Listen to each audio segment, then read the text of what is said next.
Udaipur Radha Kishore Pur police station has recovered a large quantity of illegal liquor by conducting a raid in the house of Amal Das based on the secret information on Wednesday night at Udaipur Ramsagar Para.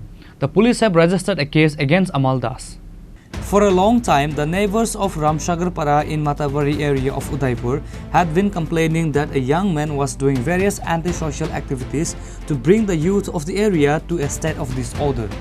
Finally, last night, Radha Kishore Pur police launched a search operation in Ramsagar Para in Matavari area based on a secret information. Police have successfully recovered a large quantity of liquor of several brands from the house of Amal Das of the area.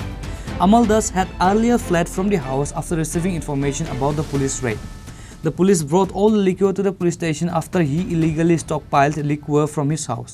Information পাই যার ধরুন SDP Udaipur এবং আমরা police staff মিলে একটা অ্যান্টিলিকার red contact করি রামসাগর পাড়াতে, যেটা আরকেপুরের আন্ডারে, আরকেপুর কেসের আন্ডারে। তো ওখান থেকে আমরা কিছু 45 নাম্বার অ্যান্টিলিকার আমরা লিকার পেয়েছি। তো যার বাড়ি থেকে পেয়েছে, ওর পজিশন থেকে পেয়েছে, ওর নাম হচ্ছে অমল দাস, বয়স 40, পিতা লেট মদন মোহন।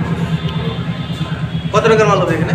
এখানে আনুমানিক এখনো বলা যাচ্ছে না, তো 10-15 হাজার টাকা approx. The police have registered a case against Amal Das. Locals have demanded the police should arrest not only Amal Das but also many others who are getting the youth addicted to drugs. Reported by Rajiv from Udaipur, Chini, Khorang.